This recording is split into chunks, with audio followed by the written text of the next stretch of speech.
Hi, good evening, Mr. John Petts. How are you? Hi, how are you? Thank you for inviting me.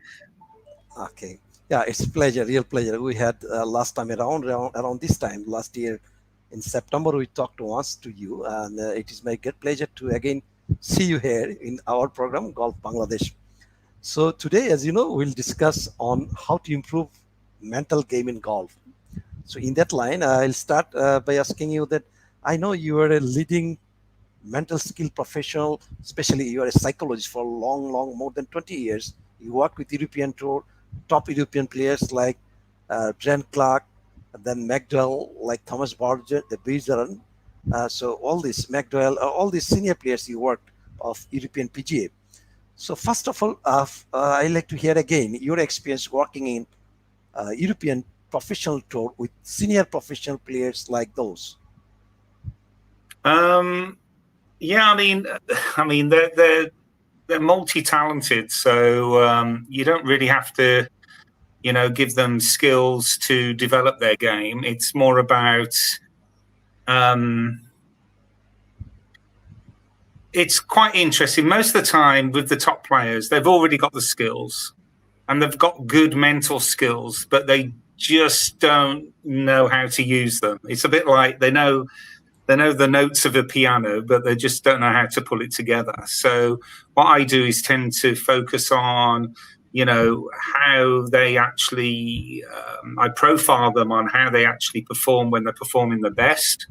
That's the first start. So I do like an analysis of their best performances. What are they experiencing? What kind of emotions are they having? What kind of thought processes they have when they're performing at the best? So I always go from that perspective because I'm a humanistic psychologist, which means I focus on people's, positive experiences to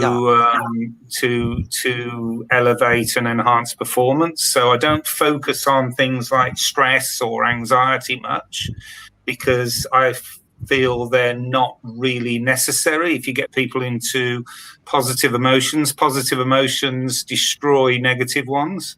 It's all about a mindset, if you get people focused on positive experiences and positive emotions, they do not have stress and anxious episodes. Yeah. So and I find a lot of psychologists would focus more on a clinical approach, focus on people's stress and anxiety. But in my opinion, they're actually amplifying their problems. Yeah. And so, for instance, I started the tour with Darren Clarke. Okay. I was actually introduced with Darren Clarke. In fact, before I met Darren Clarke, the day before on the day I met Darren Clarke, I was a university lecturer in sports psychology. And I got introduced to him by Peter Cowan. And Peter Cowan was one of the top coaches and still is on the tour. And Darren had just shot an 84 in the Pro-Am the day before the major event with his sponsor. And his sponsor had beat him.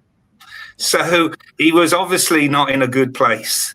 And so I got to meet Darren, and he told me he was having an experience where every time he picked up the club, he had bad images of a bad shot, in his mind, which I think we all can resonate with. Yeah. And so what I did, instead of asking him to carry on and making himself miserable by telling me all about his miserable experiences, I said, well, what was the greatest game you've ever played, Darren? And he said, well, that's easy. 3.5 years ago, I beat Tiger Woods in the World PGA at Wentworth. And I said, well, let's go from there. Tell me a bit about that. And he said, okay. And he basically took him 45 minutes to finish because he could remember and recall every moment. Okay. So that tells me he's got a fantastic memory, visual memory for episodes. So we call it episodic memory in psychology. And so what I did then, I said, how do you feel now after you've gone through beating Tiger Woods in your mind? He said, I feel great. I said, okay, then let's go on the range. And what I want you to do, I want you to visualize the greatest shot you've ever hit in your life with each club, right? So we're going to go with the wood. Then we're going to go with a 3-wood. Then we're going to go with a 3-iron. Then we're going to go with a 4-iron, and all the way down to wedges. And then we started practicing this way. And so what I'm trying to do is activate the visualization system. And then the next thing I want to do is basically focus on his emotions. So the visual system will actually induce strong positive emotions. So if you're constantly thinking about great shots, that is what you're going to experience. But unfortunately, a lot of people don't have that composure to think of great shots when they've just had a bad one. That's usually the biggest problem in golfers. Yeah, they carry the next shot into the shot they've just had into the next shot. Yeah, whether if it's a good one, they tend to play the next one good. If it's a bad one, they play the next one bad. Yeah, it's all so because, and I always say that requires a bit of what we call cognitive restructuring, where you change the mindset. I would always say to people, you can't change the past. You only can change the future. So it's no point focusing on the past. Doesn't matter what horrible experiences you've ever had. Yeah. Focusing on the past will only bring usually, negative emotions, especially if you're focusing on bad shots. So we then set up but also the way I get people to get into positive emotions is to get them to use music. And the great Bobby Jones, the great Sam Snead, all used music to control the golf swing and to control their emotions. Right. Yeah. And so I asked Darren, well, if we put your greatest game to music, what would the music be? And he said, that's easy. The Eye of the Tiger, he said. Okay. So the next day we went out and focused on those things, thinking of a great shot and the Eye of the Tiger, and then just look at your target, keep the target in your mind and swing. Yeah, don't think of anything. The next day he shot a 65, a 19 shot difference from the day before. Remember, he shot an 84 in the day before. Then he went out and shot a 67, then he shot a 68, then he shot a 67, and he won the tournament by 5 shots. And then he said to me, what are you doing next week? And I said, not a lot. Do you fancy come to the US Open with me then?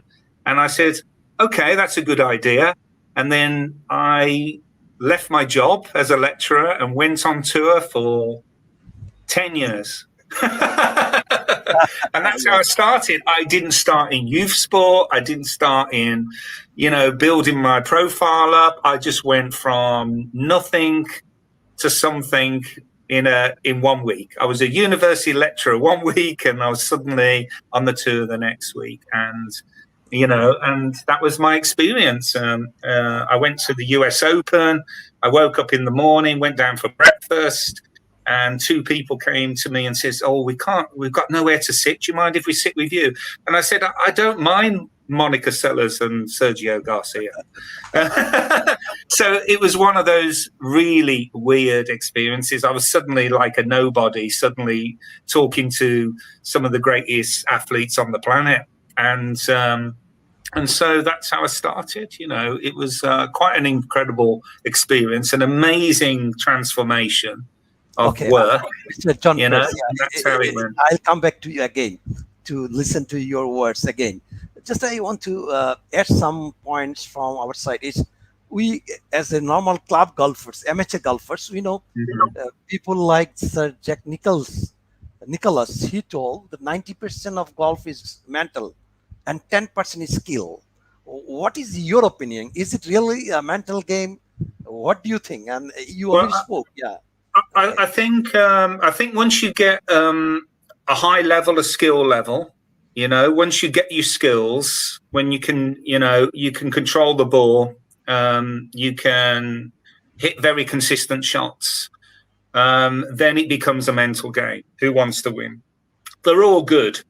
Okay. All the top players can hit all the shots, Okay. you know, and they can control the golf ball, but the person who is thinking the best will win.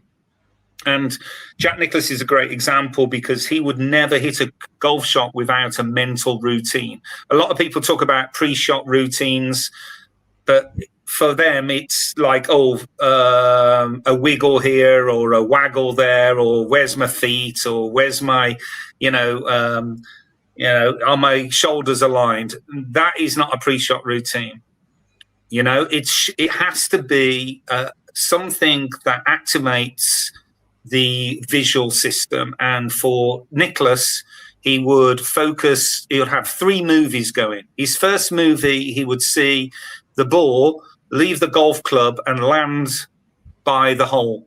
The second movie, he would see the shape of the shot. And then the third movie, he would see himself as if he was watching from the crowd hit the golf shot. Now, if you've got all those things going on in your mind, you can't get anxious. You can't, because you've got no capacity to think of anything else. The mind will only hold what you put in it. Yeah, it's like a cup, you know. So if you put rubbish in it, it will bring out rubbish. If you put great stuff in it and have a proper routine, you will then also create consistency. And once your skills are consistent, and your mind is consistent, then you're going to play pretty close to your optimal performance. You know, and that's how to do it, really. So you've got to develop the skills, though, and you've got to have the same physique. You can be all sorts of physiques, but try to keep that constant. Everything's got to be a constant. You know, and what the great players can do is that they can repeat. They can repeat John, swings. So, Mr. John, now I want to ask you that. Then, what should be the basics? What should be the basic elements of mental skill that I require as a golfer? What do you suggest? Okay. Well, the first thing is you need to be able to control your visual system. You know, what's in your mind. What's in your mind visually is what's going to manifest and on a daily practice, yeah. And it's the same, it's a life skill as well. You know, what you think about yourself and what your desires are, what the images are in your head, are going to determine how you feel and how you function on a daily basis. So what I always ask people to do is constantly, every day, meditate and focus on some of the greatest golf games they've ever had in their life, or focus on a swing they're trying to perfect, or a shot they're trying to produce, and they're trying to develop in their game. So there's the first thing. So you can use it as a training thing. It's called mental rehearsal. There is no difference between mental rehearsal and physical rehearsal. So when people say, I didn't practice enough. No, you could have practiced in your mind. Everyone today can feel a draw. Everyone today can feel, a fade. Yeah. Think about it, everybody, on all your viewers. Well, that feeling should be practiced every day in your house, in the car, whatever. Everyone can feel a great shot, a great putt, yeah? It's all about feeling it, visualizing it, and and that will make a massive difference to most people. The second thing, you have to control your self-talk. You have to tell your body what it's going to do, not what it's trying to avoid. So don't come in and go, let's avoid the bunkers. Oh, the bunkers are over there. There's a hazard over there. I don't want to knock it out of bounds. Because what happens then, you're telling the brain to knock it out of bounds. Yeah. And how many times has that happened to an amateur golfer? Yeah. And it's happened to major golfers as well. Don't worry about it. We're all the same. Mentally, we're all the same. Pretty all over the place. Yeah. So you have to say, right, What about holding this shot? How many of you have actually tried to hold a shot from the center of the fairway? Yeah. And that's what you've got to be trying to do. You know, you've got to be, it's going straight into that green. It's going to go, I'm going to hit that flag, you know, I'm going to tell your brain exactly what it's going to do. It's called self-talk. That's one of the other important things is. And the other thing is people have to have goals every day on how to get better. So you need to have a self-awareness. It's no point being the greatest driver in the world and the worst wedge player, which is what I am. You have to go out and practice every day, you know, the things that you need to work on and try to improve your game every day. This is goal setting. You have to have goals where you're going. I've never met or worked with a major player who hasn't been thinking or hasn't had the vision or hasn't had the goal of winning a major. Okay. That is their goal, and they talk about it all the time. All the time. Okay. I've never met anybody who, and people who don't talk about winning majors on tour, don't. The guys who just want to win tournaments, win tournaments. The guys who just want to make money, make money. The guys who want to win majors, win majors. And the guys who don't think they're good enough end up struggling. Now, I tell you now, there's really not a lot of difference in skill level between nearly all of them. There may be a few guys really at the top, like Tiger Woods, but I will tell you now, there's really no difference between the majority of the players on tour. Mr. John, here I have put your comments, your opinion. Like first one, you said the basic elements of mental game of golf you must visualize. That is called visualization. And second is self-talk, and then third is goals and setting goals for own. And then fourth is self-awareness. I wrote that on the screen if you can see. Is it okay? These four elements is very important. As you said. I mean, there's lots of factors, but you have to have this self-awareness to basically to evaluate your game. You got also the other thing is you've got to have a growth mindset. Don't see every game, you know, I've got to win. This outcome orientation, is terrible, you know, because that's going to create stress. What you should be going every time you go in, it's a learning experience for me to actually, you know, set goals the next day to get better. What do I need to work on? You know what I mean? What's letting me down? Is it my putting? Is it my chipping? Is it my driving? Is it my distance? Whatever it is. And then you start working at it. You know, you need that on a continuous basis. And that's what the players do. They've got great self-awareness. And what they do, they can set goals every day about how to improve their game. Yeah. And that's why many players, they say, oh, they've got one coach, but actually they've usually got quite a few coaches. They've usually got like a putting coach, and they've got a wedge coach, playing coach, and then they've got a major swing coach. A lot of players are like that because they need, you know, there's so many elements of this game that require high levels of skill, and that's why it's such a difficult game.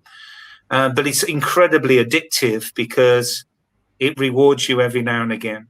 And we know it's a bit like gambling. You know, it rewards you every now and again. And that's why it's so addictive. You know, it's the highest form of addiction, really. You know, it's I mean, so this growth mindset is extremely important. You know, not having an outcome orientation is extremely important. You know, you have to have a process. I'm going to do this. I'm going to focus on my routine and nothing else. Yeah. And it was very interesting when you saw, you know, the British Open win this year. Even on the 18th, him and his caddy were talking about what they were going to do. Yeah, loads of self-talk. I'm going to put the ball there. I'm going to put the ball there with that height, with that shot, with that club, blah, blah, blah. They were basically totally focused in the moment. Yeah.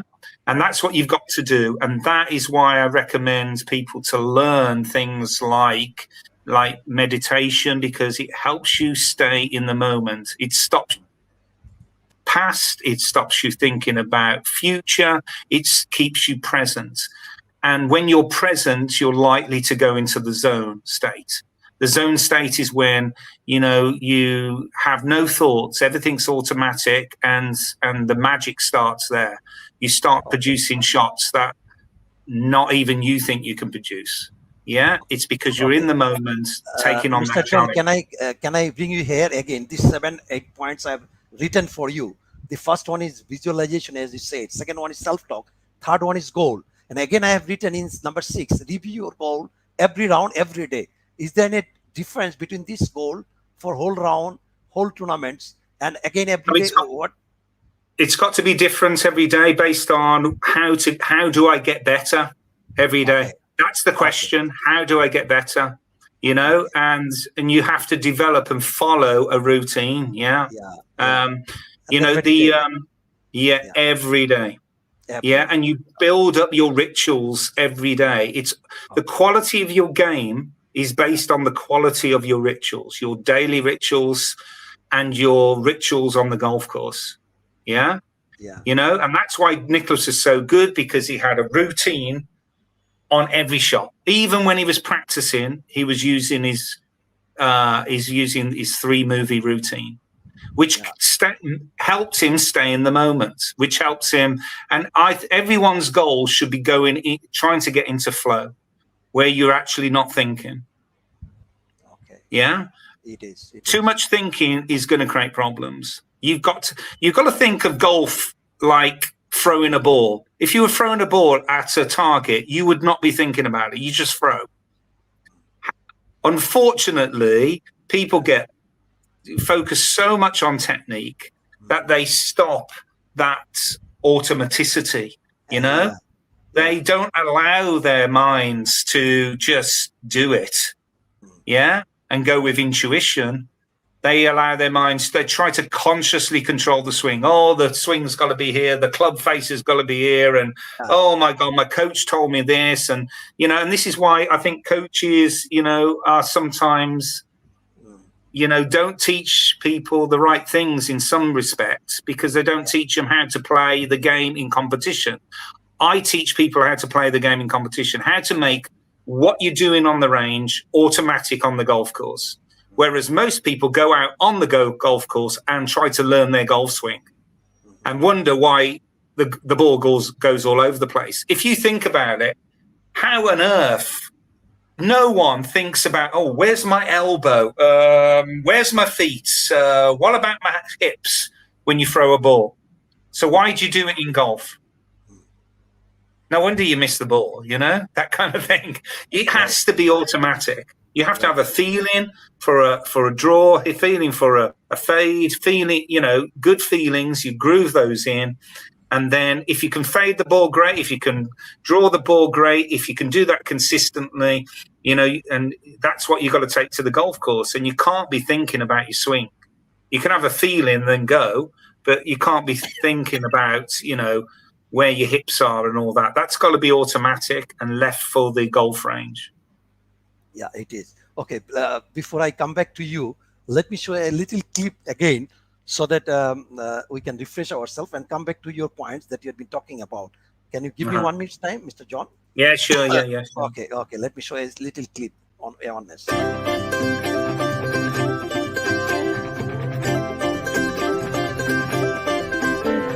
Internete kobu chorabo na mitha bolbo na likhbo na ja khushi ta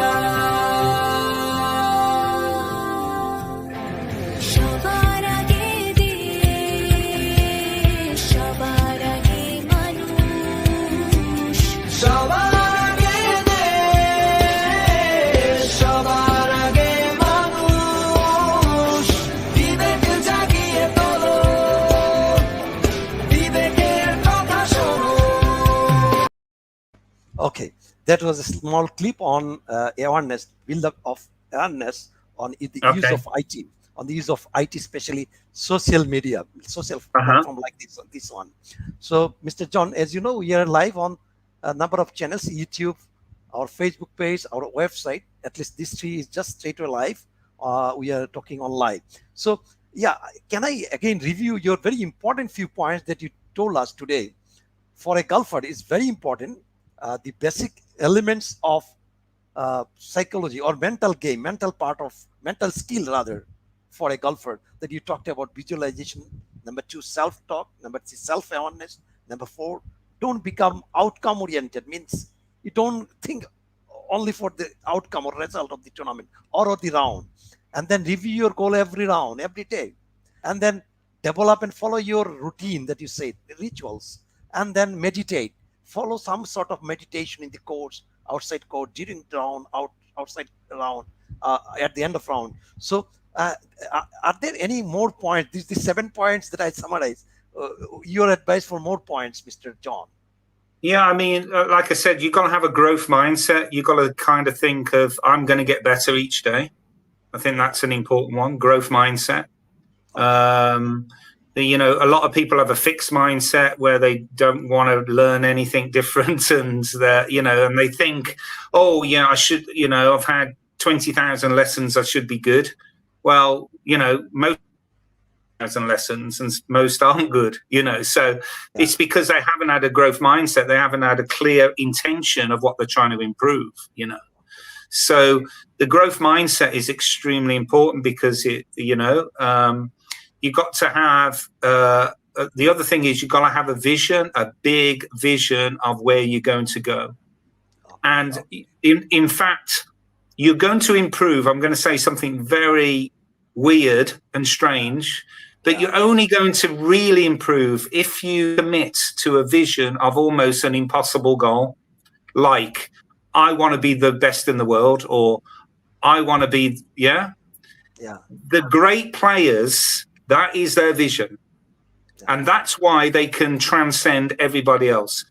Tiger Woods wanted to be the best in the world and beat Jack Nicklaus's record. Jack Nicklaus wanted to beat Bobby Jones's record, you know? So they have that vision, and that is what drives them. And that you've got to have a vision, and it's the same in life, of what gets you out of bed every day. What is going to get you out of bed? What goal is going to get you out of bed every day? And that is the vision of top players. You know, I've worked with a lot of players, you know, some guys, you know, want a vision of becoming a Ryder Cup player.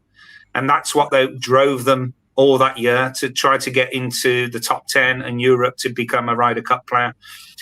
All the guys, I've worked with 4 major winners now, and about 9 Ryder Cup stars, and all the 4 major winners. You told me, sorry, we're thinking about winning majors all the time. Sorry to interfere, Mr. John. You work with four major players. 4 major winners, winners. 4 major winners. Graeme, McDowell, Darren Clarke, Paul Broadhurst, they're all major winners, and they and Ian Woosnam, and all of them had the goal from a very early age, I'm going to be a major winner. I can win the British Open. I can win the Masters. I can be world's number 1. And so they become it.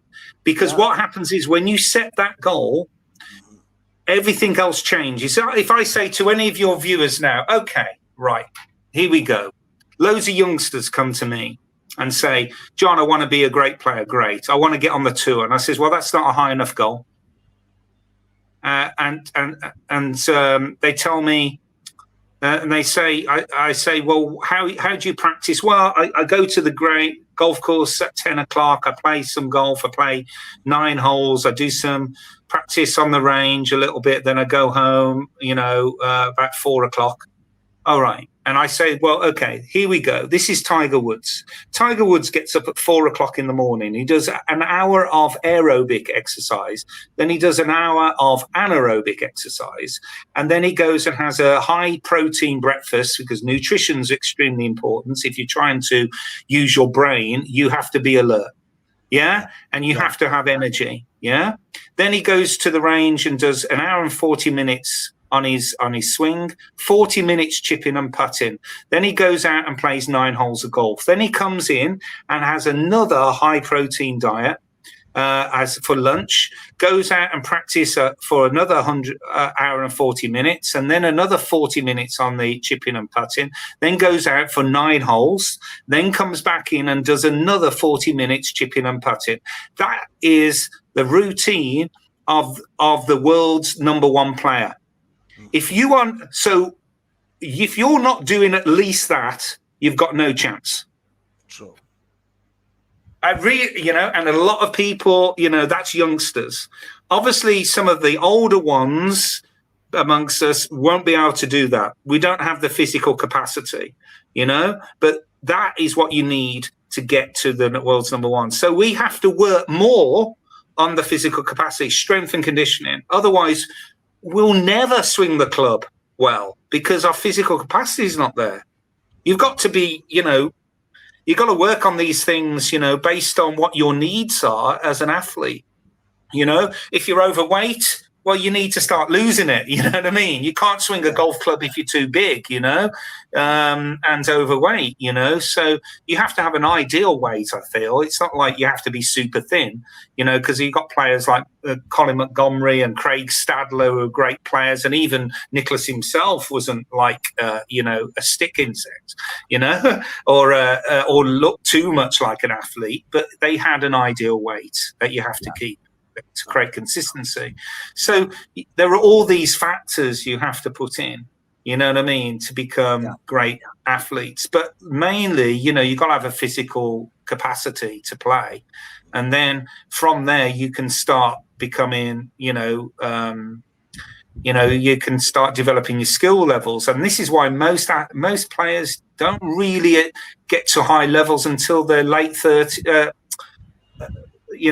early 30s, because it takes that length of time. It takes 10 years to perfect your skills.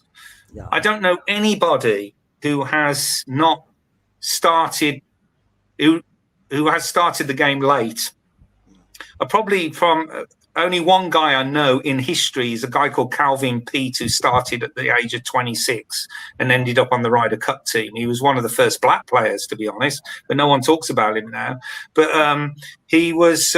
but he's probably the only guy who took it up very late and ended up with a great game. Most of these athletes I've met were playing at the age of 6 or 7, and they had at least 10 years of experience of competitive until they got on tour. And most of the players need 10 to 15 years before they become great. You know what I mean? Yeah. And so people have to understand that it's probably the most difficult game in the world. The skill level required in golf is quite amazing, really, because you need very fine skills for chipping and putting, and you need very strong ballistic movements for, to play long golf courses, now. So, you need a big combination of power and finesse, that's what, the great players had, like Seve Ballesteros and people like that. They were just gifted with their hands and had, great fine control. But if you're going to improve your game, focus on your chipping and putting. That is where the scoring is. I've met loads of older players who can't really hit it, but my God, are they good at chipping and putting, and they survive that way. Yeah. And everybody can become a good chipper and putter. It doesn't matter what age you are. Especially youngsters can, and older people can. And if you're struggling with distance, that can get you out of a lot of trouble, and really make you helps you score. So that's spend a lot of time, more of your time in chipping and putting, I would say. Thank you. Wonderful. Yeah. You told us few important basic elements of mental game or mental skill of golf. Thank you very much, Mr. John. Let me ask you the last question, that how can a golfer from Bangladesh or any professional golfer from Asia can contact you how can they approach you if they require any sort of advice or help or assistance from you? Are you available? I'm on LinkedIn. You can get my number, and you can just text me on WhatsApp. Yeah, I'm on my Qatari number, which is 974-6644-1520, or you can get me on LinkedIn. Sorry, can you repeat the number so that I place it on It's 974 plus 974. Okay. 6644 6644 1520, and that's my WhatsApp number. You can text me anytime on that, or you can go to Athletes in the Zone, which is our website. Am I correct writing that on the screen? Can you see that? Yeah, that's correct. Yeah. And also Athletes in the Zone is a website that I've got up there talking about the psychology, and we've also got another website called Transpersonal Sports Performance Psychology, where people can download things. So, but you can talk to us from there. Athletes in the Zone. Okay. Yeah, because that's what we're trying to do: get athletes in the zone. Thank you very much, Mr. John. So I display your number again. That is +97 is Qatarian number. You're based in Qatar now. Yeah. So 97466441520. But basically you're from England, so you're a British. So So any golfer seeing our program from Bangladesh or anywhere in the world, you can contact this number and get Mr. John, a renowned leading psychologist, sports psychologist, especially who worked for golf for more than 21 years in European Tour, European PGA, and also almost maximum top golfer of Europe. Mr. John, if you have anything to say, we'll finish our program for last time. No, that's fine. Thank you for inviting me. It was an interesting program. Thank you. Okay. Looking forward. Of course, we wish that we'll get again in someday in future. Absolutely. Thank you for your wonderful few points. Thank you very much. Good night. You take care.